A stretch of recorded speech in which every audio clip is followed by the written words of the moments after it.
Was lying face down in the ditch beside the old highway, and I almost didn't see her. It was the kind of late October evening in northern Ontario where the light just disappears.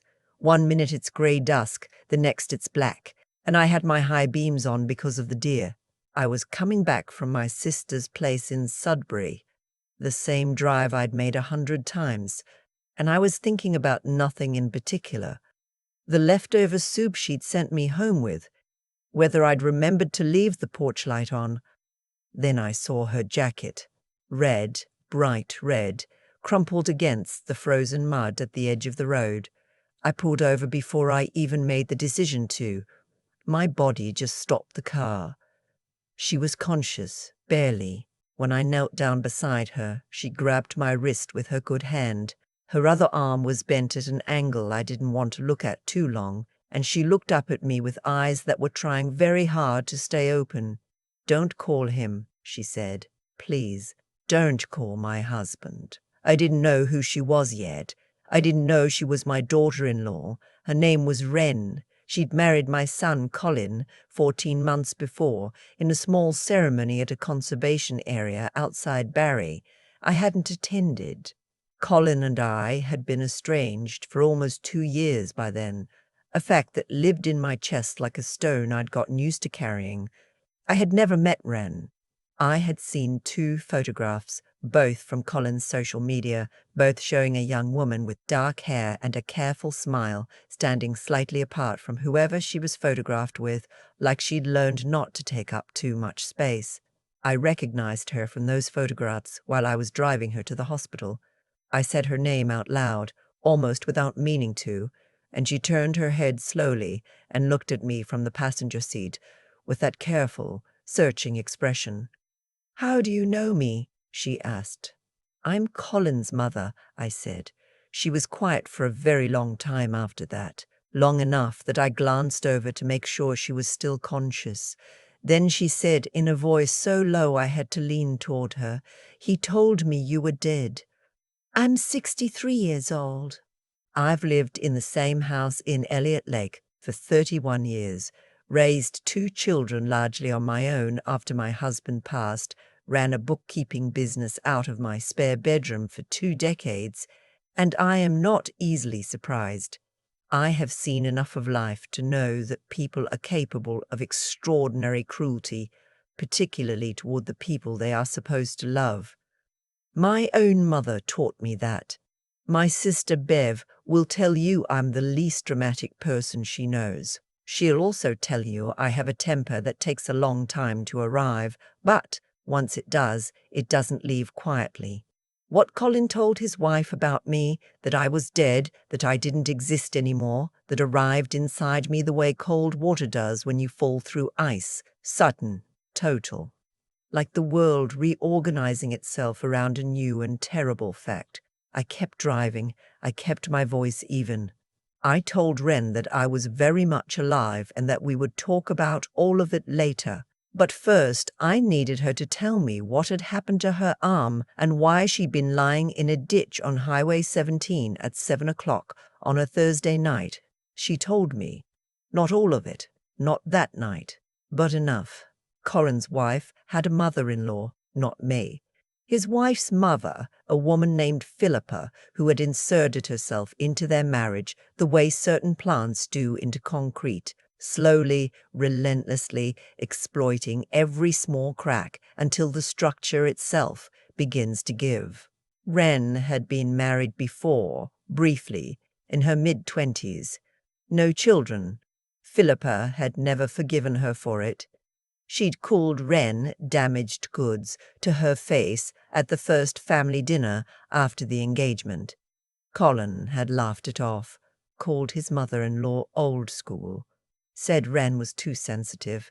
That should have told Wren everything she needed to know about her husband. By the time I found her in that ditch, Wren was 4 months pregnant and had been, for the past 6 weeks, essentially a prisoner in the house she and Colin owned together in New Liskeard. Philippa had moved in 3 months earlier, ostensibly to help with the pregnancy.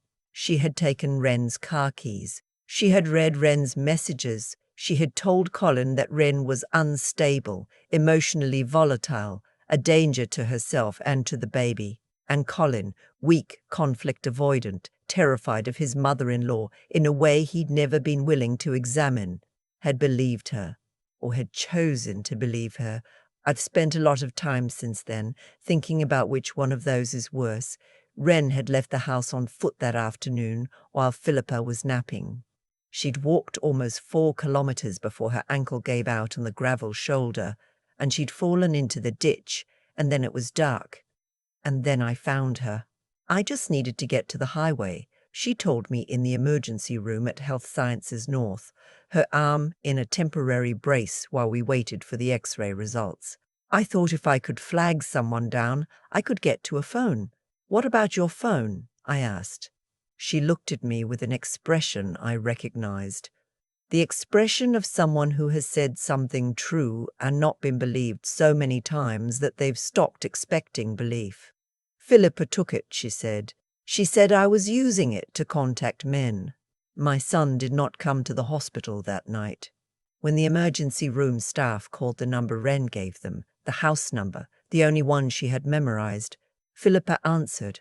She told them Wren was mentally unwell and prone to fabrication. She told them that Wren had left voluntarily and that the family would come to collect her in the morning. The attending physician, to her considerable credit, came and told Wren exactly what Philippa had said, and then asked Wren directly whether she wanted to return home with her family. Wren looked at me. She stays with me tonight, I said. The physician nodded once and left the room, and I sat there with this young woman I had met 3 hours ago. This young woman my son had married, and then, in some terrible gradual way, abandoned, and I felt something settle inside me, a decision made without drama, the kind of decision you don't deliberate over because your body already knows the answer. I called Bev on the drive home. She picked up on the second ring. She always does. I need you to come, I said. It's time. She didn't ask for details. She just said, I'll be there by morning. Bev is 2 years younger than me and considerably more frightening. She spent 20 years as a family law paralegal before she retired, and she has a mind like a filing cabinet. Everything sorted, labeled, instantly retrievable. She's also the only person in my life who knew exactly how much it had cost me to lose Colin. She had watched me write letters he didn't answer. She had sat with me on the phone while I listened to voicemails that never came. She had held my hand at our mother's funeral when Colin didn't show up, and she had not said a single word about it, just held my hand. When she arrived the next morning, Wren was asleep in my guest room with an ice pack on her ankle and a properly set fracture in her wrist. Bev sat down at my kitchen table, poured herself a coffee and said, "Tell me everything." I told her everything. When I finished, she was quiet for a moment. Then she said, "Does she have documentation? Medical records, anything in writing?" She had one prenatal appointment where she noted elevated stress levels.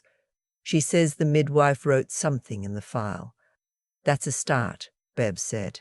We need more.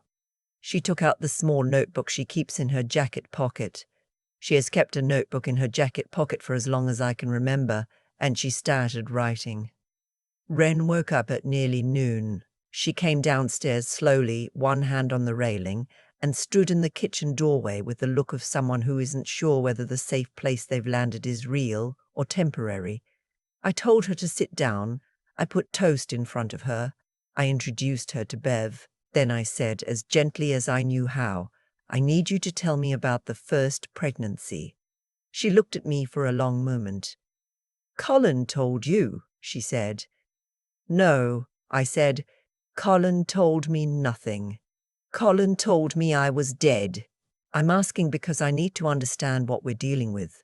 She picked up a piece of toast and didn't eat it for a while. Then she said, "I lost the first one at 11 weeks. The doctor said it was a subchorionic bleed, just one of those things." She paused. "But 3 days before I miscarried, Philippa made me a tea, an herbal tea. She was very insistent that I drink it. Said it was something she'd made for her own daughter during both pregnancies." The kitchen was very quiet. The doctor said it was just one of those things, Wren said again, like she was trying to convince herself to keep believing it. But I looked up some of the herbs she uses. There's one that she grows in her garden. I recognized it. And when I looked it up, she set the toast down. I never said anything, she said. Because who would believe me, Colin's own mother-in-law? Who would believe that? She looked at us, and I thought, you would be surprised, my girl, at what two women our age will believe when the right young woman is sitting across from them, looking like she's been carrying something too heavy for too long. I believe you, Bev said simply. And now we're going to build you a case. I need you to understand something about Philippa. She was not a stupid woman. She was, in many ways, a very intelligent one, the kind of intelligence that knows how to make itself look like love. She had cultivated, over many years, an image of devoted motherhood. She volunteered at her church in North Bay. She brought food to neighbors. She spoke about family with a warmth and a frequency that had made Colin, who had been raised by her and therefore couldn't see the passion, genuinely believe that she was a good and caring woman who simply worried too much. That kind of reputation is armor. Bev knew that. We don't go at her directly, Bev told me that evening after Wren had gone to bed and we were sitting at my kitchen table with the second pot of tea. We build the documentation first. We let her overreach. She'll call the house, I said. She'll call Colin. He'll come here. Good, Bev said. Let him. Colin called the next morning. I answered, and there was a long silence on the line. 3-4 seconds before he said in a voice that had gone very young and very uncertain, "Mom?" It was the first time I had heard his voice in almost 2 years. I'd forgotten how much he sounds like his father when he's not sure of himself. "Yes," I said, "it's me. I'm not dead." Another silence. Philippa said, "I know what Philippa said." I told him, "Your wife is here. She's safe. She has a broken wrist and a badly sprained ankle, and she is 4 months pregnant with your child. And we are going to talk, not today, but soon, and Colin." I paused to make sure he was listening. "I need you to think very carefully, between now and when we talk, about the difference between a man who didn't know what was happening and a man who chose not to look." I heard him exhale long and shaky. "Is she okay?" he asked. "The baby. She is okay. The baby is okay. No thanks to any decision you've made in the last 6 months. I wasn't cruel about it, but I wasn't soft about it either." He needed to hear it plainly. Bev spent 2 days making calls. She still had contacts in family law, colleagues who owed her referrals and professional courtesies. She found Wren a very good lawyer in Sudbury who specialized in exactly this kind of situation. She helped Wren write out a timeline, everything she remembered, dated as precisely as she could, with whatever supporting details existed.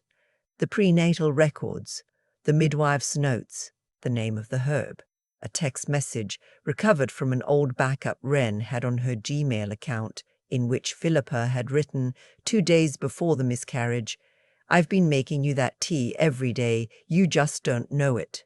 You need to trust me." That text message sat on Bev's phone screen while we both looked at it for a long time without saying anything. "She thought she was being kind," Wren said quietly from across the table. "That's the part I can't get past. She genuinely thought she knew better. She thought she was managing things. She was controlling things," Bev said. "There's a difference, and the law understands the difference."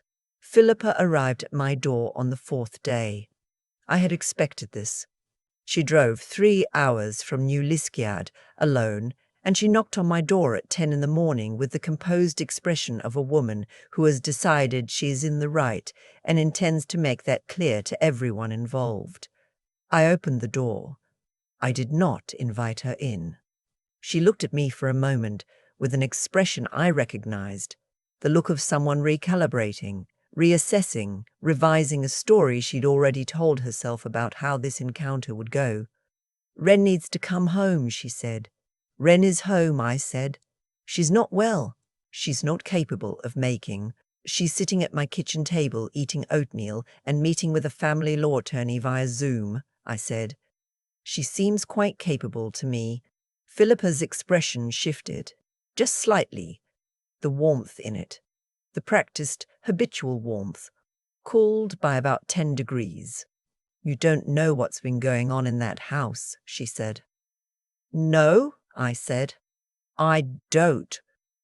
But I know what your text messages say, and I know what your garden grows.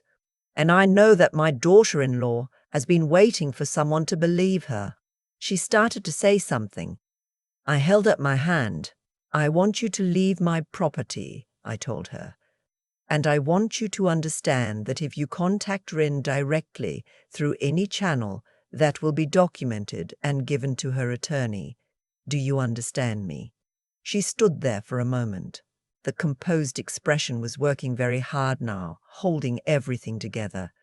"Colin won't let you do this," she said. "Colin," I said, "is going to have to decide who he is. That's between him and me, and frankly none of your concern." I closed the door. I stood with my back against it for a moment in the quiet hallway. My heart was going faster than I would have liked, but my hands were steady. Colin came to see me the following weekend. He drove up alone without Philippa. That at least showed some kind of instinct for self-preservation. He sat at my kitchen table in the same chair Ren had sat in, and he looked like a man who'd spent a week not sleeping, which I suspected was accurate. Ren had gone to Bev's house for the day. This conversation was not hers to have to sit through. My son is 41 years old. He has his father's eyes and his grandmother's stubbornness and a talent for convincing himself that things are not as serious as they are. I have loved him his entire life with the specific, fierce love that is not diminished by disappointment, which is lucky because he has given me reasons to be disappointed. I did not perform anger for him. I don't perform much of anything anymore. That's one gift of being 63. I told him clearly what I knew. I showed him the text message. I told him about the herb. I told him what his wife had said about the first pregnancy, and I watched his face while he heard it, because the face tells you things the voice is still managing. What I saw was not guilt exactly. It was worse than guilt. It was the expression of a man who had suspected something was wrong and had worked very, very hard not to know it. "She was just supposed to help," he said. It wasn't a defense. It was just a statement of how he'd framed it to himself over and over, until the frame became the reality. "She helped herself," I said, "to access, to control, to decisions that weren't hers to make." He was quiet for a long time. Outside, the first real snow of the season was beginning, falling in that soft, straight way it does before the wind picks up. "I told Ren you were dead," he said finally. "I don't know why I said that." "I think you do know," I said not unkindly. "It was easier. Philippa didn't like that I existed. I was a complication she hadn't planned for. And you were managing her, same as you managed everything, by removing the complication instead of confronting it." He didn't argue. "I need you to understand something," I said. "I'm not interested in punishing you. You're my son, and I love you. And both of those things will be true until I'm in the ground for real. But Ren is carrying your child, and she is not going back to that house until Philippa is gone from it, and you are not going to let Philippa tell you what's true about your own wife.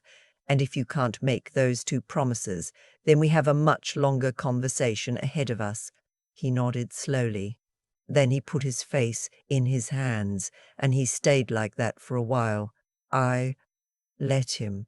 That's also something our mother taught us. You let people feel the weight of what they've done before you offer them a way to put it down.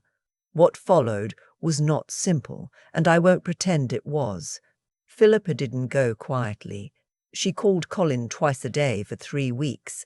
She called her own daughter, Colin's sister-in-law, and told a version of events in which Wren had suffered a mental breakdown and I had kidnapped her.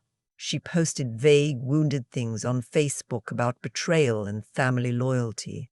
She called the family physician in New Liskeard and attempted, unsuccessfully, to have Wren's prenatal care transferred. Each of these actions was documented, each was forwarded to Wren's attorney. Bev called it overreach, the same word she'd used at my kitchen table weeks earlier. She said it with quiet satisfaction, like a woman watching a prediction she'd made come true. The attorney sent a formal letter.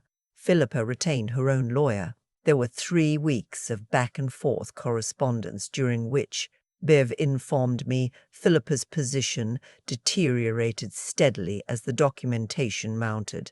The text message about the tea was particularly significant. Bev told me, in the careful, neutral language she uses when she's trying not to sound like she's enjoying herself.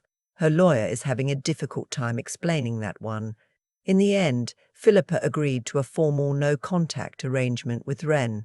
There was no court hearing.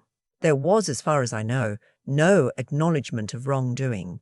People like Philippa rarely acknowledge wrongdoing, but there were conditions and there were consequences attached to violating them, and sometimes that's what protection looks like.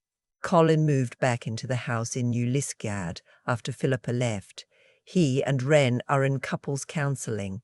He is, by Wren's account, trying, genuinely trying, not performing trying.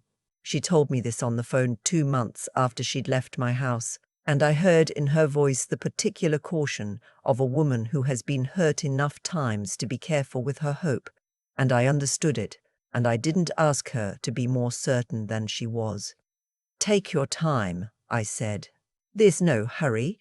My granddaughter was born in late March in Sudbury at a hospital 45 minutes from where I live. Colin called me when Wren went into labour. He called me himself, not through Wren, which told me something. I was there when she was born. I stood in the hallway outside the delivery room, and I thought about my own mother, who had taught Bev and me things I didn't understand until I was in my 40s. Things about standing your ground without making it a war, about love being a practice, not a feeling, about what it means to show up for the people who can't show up for themselves yet. They named her Clara. She has Colin's eyes and, I suspect, her mother's instinct for self-preservation. She came into the world with a look of serious assessment, like she was already taking inventory. When they put her in my arms for the first time, I introduced myself properly. "I'm your grandmother," I said. "I'm very much alive, and we have a lot of time to make up for."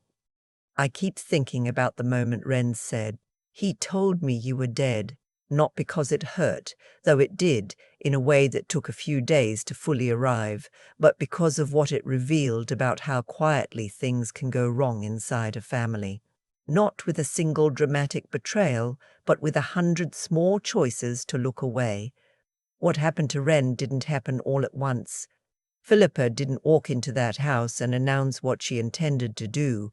She arrived with casseroles and concern and the language of love, and she stayed, and she expanded, and she filled every space that Colin left empty because he found conflict harder than accommodation. That's how it works in my experience.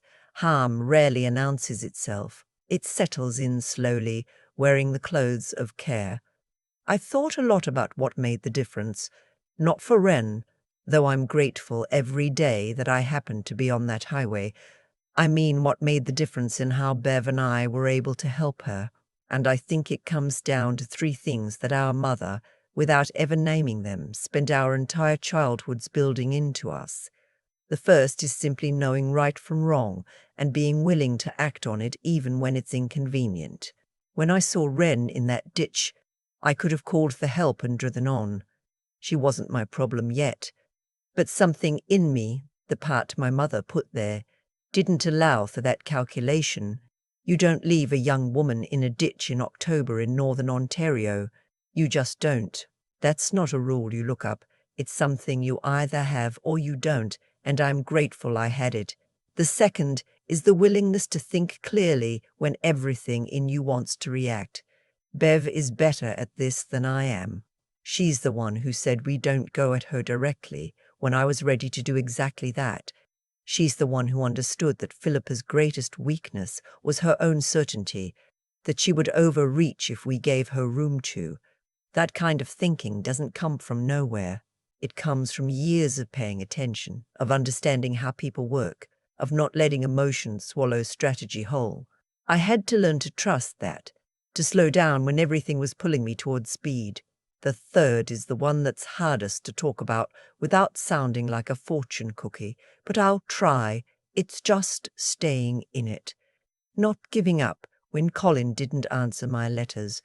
Not disappearing when it would have been easier to disappear. Ren needed someone who had stayed in the world and stayed present and stayed reachable, and I almost hadn't.